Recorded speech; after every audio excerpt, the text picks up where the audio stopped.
Hey guys, it's the Raw Wrap-Up. Mike Sorg at Sorgatron on the Twitter. It's the hangout editions of the podcast we do every week, talking about Monday Night Raw minutes after it goes off air, brought to you in part by our friends, hey, that's kind of us, at PittsburghWrestling.com, including the fantastic recent IWC Reloaded featuring Tommy Dreamer and a bunch of new titles from Vicious Outcast Wrestling, including Davey Richards, Rhino, and so much more digital downloads, starting at $7.99 for the recent ones, and even lower for some of the other ones. So go to check them out, PittsburghWrestling.com. But with me tonight, I'm Mike Sorg, of course, in Mayhem Studios, doing the hangout in Pittsburgh, PA. But with me from Poughkeepsie, New York, it's Mad Mike.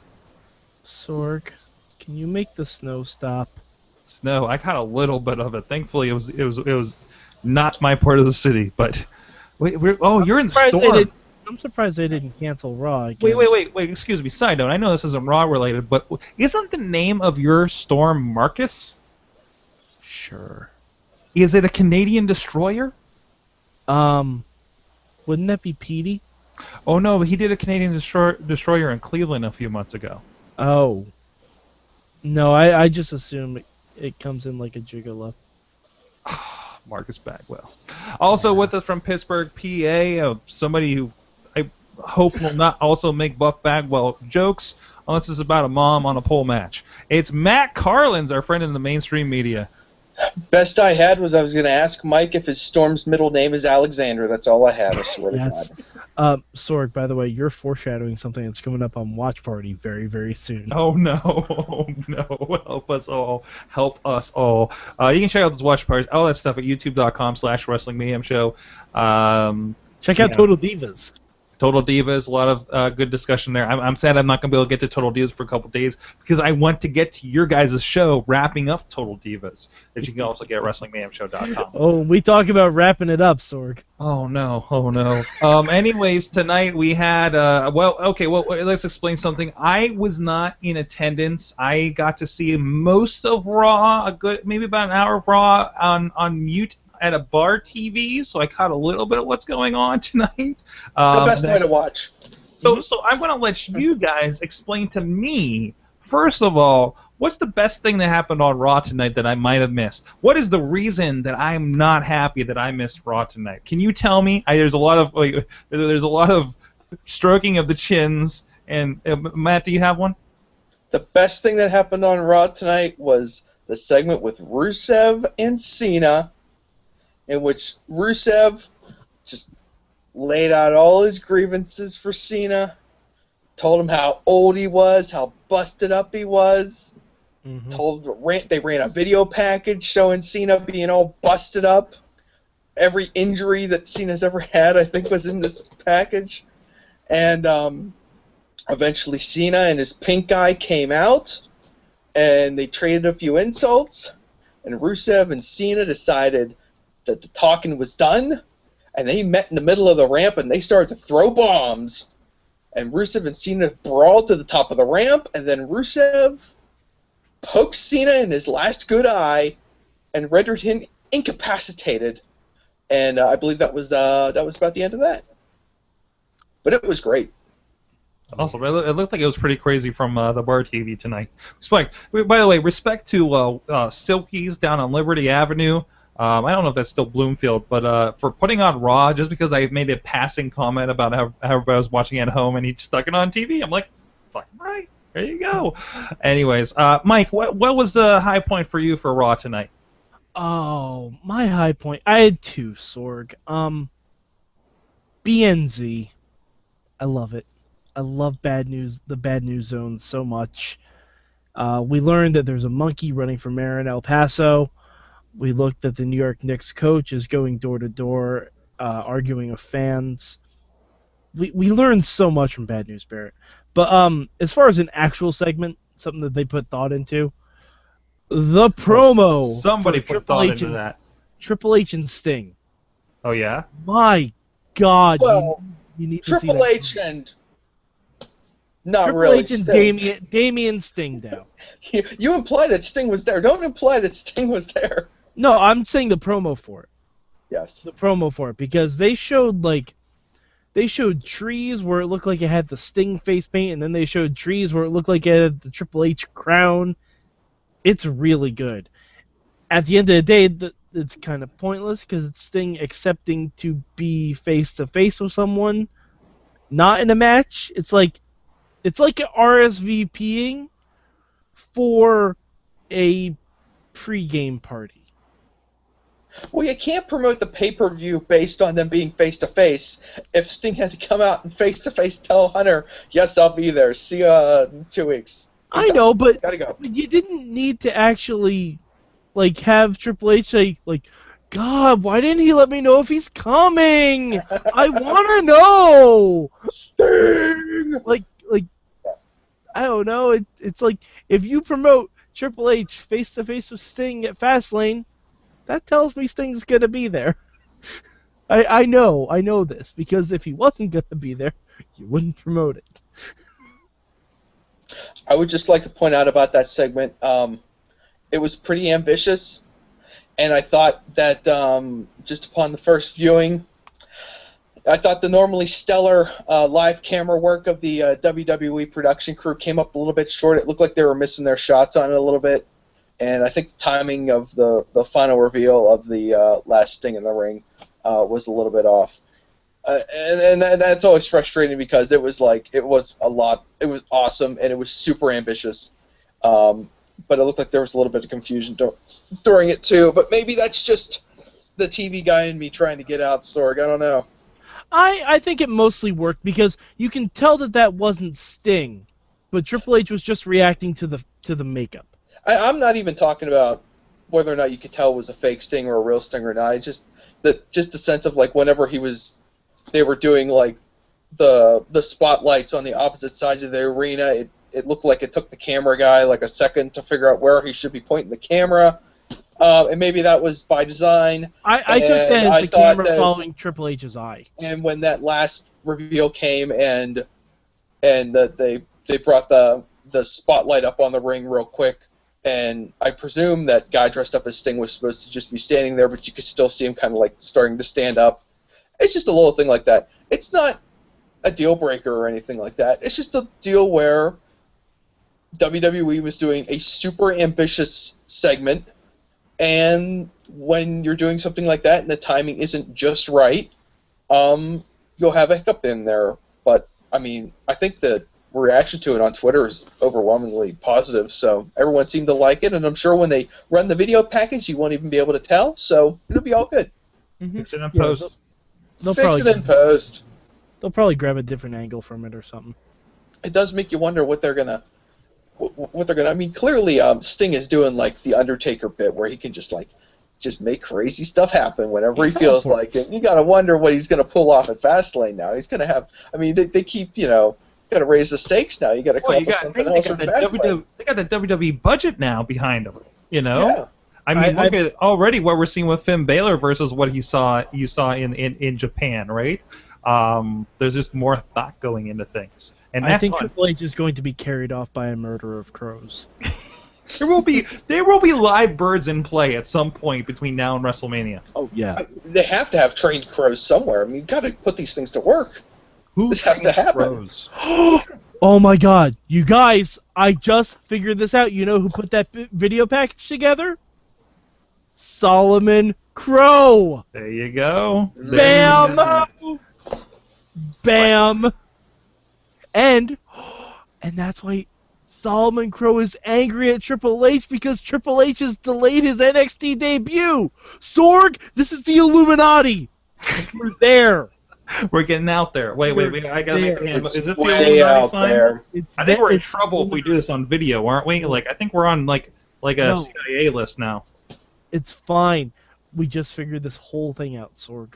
Google has like hand Sting motion. confirmed. Sting for sign NXT. somewhere? Are we declaring war? What if I put the fingers out? Does that make it Well, less? no, Diamond cutter. That's a diamond cutter. Oh, hey, I don't know if you guys heard DDP. Hope you're getting better out there. He's out of the hospital. He is out of the hospital. Okay, well, that's kind of scary that what happened there. But we'll maybe talk about that later. Anything else? What am I missing? I did see Dean Ambrose beat up by Axelmania is very catchy. I got to put that out there. And we saw a big. We were talking about this before. I respect Big Show and Kane. as big guys being in the business as long as they have. Kane, even though we might be a little bit tired of him, he does what he's not bad at what he does, right? No. I'm more tired of Big Show. Dude, he's a better big guy at his age than most big guys. Period. You cannot deny that. Yeah. Yeah, if you mid-40s big guy. Yeah. But you're comparing him against Kane, who I mean, I ain't gonna lie. No, I'm talking about Kane. Day, I'm talking about Kane. 15 years ago, Kane was my boy. Kane was one of my favorite guys. And to watch him now, it's sad. It brings me down. Watch him do his lame old running, falling over the top rope deal now. Watch him wrestle in slacks. It's damn depressing, Sorg. When did Kane become a well-dressed backyard wrestler? Here's what I'm thinking, though. Like, if we didn't have... Because you need heavies in the Authority. You need people to stand behind Seth Rollins. Kane and Big Show fit that role perfectly. If it wasn't them, if, let's just say they both retired, who would you have in that role? Eric Rowan and Luke Harper? Like, do you really want some young guys to be taking up the spots where they just get beaten up by the big faces? You know what? Kane and Big Show have been there long enough. No, it's not like they get beat up every week, Mike. These are the two guys who bullied half of the young guys on the roster in the Royal Rumble. It's not like Big Show and Kane are just taking loss after loss after loss, week after week. These guys are getting plenty of chances to get wins on TV. It's also not like they ultimately win anything. They're constantly under. Well, no, but they're constantly under. Like, they're on the same level as J&J Security as far as actually going to accomplish something. They're the thing that needs to be overcome. That's how the fans view them, because they know that those two guys are going nowhere. But if they had a couple youngsters that they wanted to bring in there and drop into those two spots, the fans would be more on board because they would know that there was some upward mobility for those guys. Okay, they've seen everything Kane and the Big Show can do, so they're not into it. You think about it this way, and as I lean on this incredibly old iMac I know is on the set right now because I forgot to move it. Sorry, guys. But this is comfy, actually. I might leave this here for the shows tomorrow night, Tuesday, live.sorgatronmedia.com all evening long. But anyways, like you look at the J&J Security, you look at Kane and Big Show, they're just like, look at the Ministry. Ministry was to put over Taker. Like, he's the main guy. Seth Rollins is your Undertaker in this. Your Kane and Big Show are the APA. And look what happened. But look what happened to the Acolytes. Right. After the Ministry of Darkness, those guys became a team. But those guys were on the way up. Those guys were on the way up. The whole Authority thing. Now they took J&J Security, Noble and Mercury, plucked them from thin air, retirement, put them in suits, put them on TV, and the Authority has done more for J&J Security. Just because fans hadn't seen them for so long. That's a nostalgia thing. But I don't think it's even nostalgia. It's because they're fresh. Big Show and Kane are stale as hell.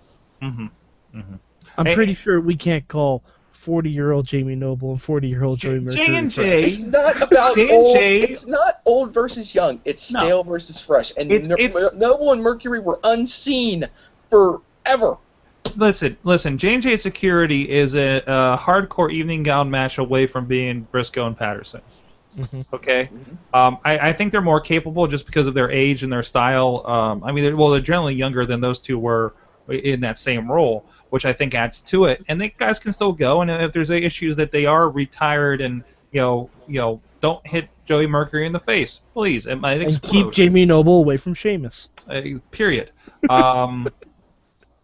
So I think that's fine. But again, they're all just foils for getting Seth Rollins over. Seth Rollins has his personal army, behind him, which I think really works for that. It is just getting a little tiresome. It honestly is. But you're going to have this at least until WrestleMania. But we have had this for like a year and a half in this semi-configuration. But see, the thing about it is, if you think about it, Corporate Kane is a relatively new thing. Right. Relatively new, But I don't consider it relatively. I don't consider it relatively compelling. Is the issue? I think. hey, we got a little look at it, like how hard is it to book TV like this and everything. And I can get in a whole other rant about script keeping and logic that I'm sure you would love, Mad Mike, that I got into at a bar tonight when we were talking about pilots and television, because tonight I was at a thing about narrative filmmaking and television writing. And I look at wrestling and I just shake my head at it. They're missing a key component. But anyways, I'm not getting into that. Underground. But Mike, we should have this conversation. I think this might be a bullet point tomorrow night on the main show. I don't know. We might have to hold up Matt's Death of WCW book report. I'm sorry. Which also discusses logic. Well, I guess so too. That's funny. Or lack thereof. But anyways, anything else? Anything else we want to touch on real quick? I know the guys at the bar were really liking the ladies on the match tonight. Yeah. Paige fooled me into thinking that she had gotten tattoos, when in fact it was the complete opposite. What she was actually doing was paying tribute to a fellow named Drew McDonald, who I guess played a big role in getting her into WWE. And a lot of people noticed. I didn't, because I'm an ignorant mainstreamer. But good on pretty her. much everyone on every European wrestler you can think of was doing some sort of tribute to Drew McDonald tonight. Did he pass, or what was the story? Yeah. Okay. Yeah, he passed away. Okay. Maybe our friend across the pond, Dan Hinkles, can fill us in on that. That joined us last week from Serious Parody. Let's see, what else happened? Sheamus is coming back. They started airing promos for him. Can I mention? I didn't take in too much of the tag team match. I am going to watch the Hulu 90-minute version tomorrow morning when I kick off some work of Raw, so I can kind of get a gist of what happened. Especially I want to check out the Sting promo you guys were talking about. But Natty, can I make a mention for Natty? Because I've noticed this, because I follow her on Instagram. I don't know what she's doing, if it's just the hair or if she's doing something else. But I love heel, and I'm like, the look is changing, like significantly changing. Like I think she got a little work done. What? I think she got a little work done. You think so? Is that what happened? When did she get work Is it the done? face? I think so. It's something in the face. It's exactly. It's something in the face, and I was wondering about that. It looks like she got it tightened, or I don't know what it is. I don't know. She looks good. Don't get me wrong. Yeah, but she looks good. I love you were talking about on the midweek war for SmackDown, like that heel change. Like I was just trying to do something nice, thing that happened. And I love heel Natty, and I hope they run to the hills with this. Sorg, I was live tweeting from the Mayhem Show account, and I think I finally figured out Natalya. Mm-hmm. She is WWE's Charlie Brown. Okay, and this is if. Jeez, there's a heel turn that should have happened ages ago. Forget John Cena. Where's the Charlie Brown heel turn? Charlie Brown, other than that, other than the dog and the niceties and the meaning of Christmas, Charlie Brown is the ultimate super villain origin story. Mm-hmm. I mean, there's not much difference between Charlie Brown and Edward Nygma in the Gotham show. I know we're crossing over our podcasts here. Anyways, I'm sorry. Take Lucy and put her through the barbershop window. That's what I'm talking about. Well, no, someone responded to me and asked if that made Tyson Kidd Woodstock. I don't think that's the case, because I think Tyson and Cesaro would be Peppermint Patty and Marcy, respectively. Yes. Yes. Which is which? Don't answer that. No, let everybody else decide. It is Peppermint Patty, because Peppermint Patty wants to get with Charlie Brown, but Peppermint Patty and Marcy are obviously an item, just like Kid and Cesaro. I mean, that's right. It's right there, plain as day. Plain as day. You never know.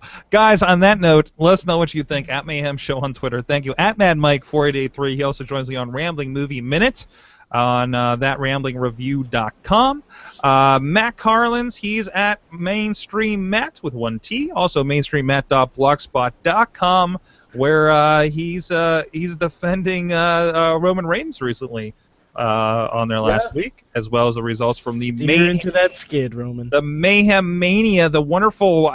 Do we call this like a fantasy draft kind of thing? I mean, I don't know how do we. It's more like a competitive thought experiment. Competitive thought experiment. It's There's a new competitive term. fantasy booking.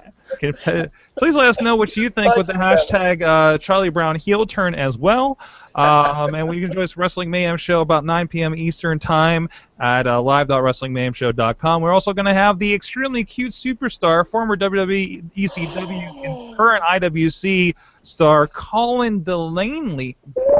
I'll screw it up. Colin Delaney is going to join us on the Indie Mayhem Show about between 11 and 11:30 at live.wrestlingmayhemshow.com. He's just coming off his big rematch with Tommy Dreamer at IWC Reloaded recently. You can check all that stuff out at PittsburghWrestling.com. I'm sorry, Sorg. I have to amen you on all that Colin Delaney talk. I get all excited. He was awesome at that IWC show, and I can't wait to hear what he's got to say. It's going to be great. Can I just mention one more thing? Sure. Before you go? Prayers for Seth Rollins' Twitter account. Oh, jeez. Yeah. Oh, jeez. And that's... I wonder if Seth Rollins more exposed than Roman Reigns has been all year. Look it up. Just go look at WrestleZone or something. I'm sure there's a story for that somewhere about what exactly happened. I'm just collecting the facts because I came in late tonight. But anyways, remember, I'm sure the internet is forever. Internet is forever. Internet is nothing forever. is private as you think it is. Not even Snapchat. That's why I only show my hindquarters on Snapchat. You can follow me, Sorgatron, on there as well. We'll see you guys next time. This has been another Raw wrap-up. Please share it with your friends.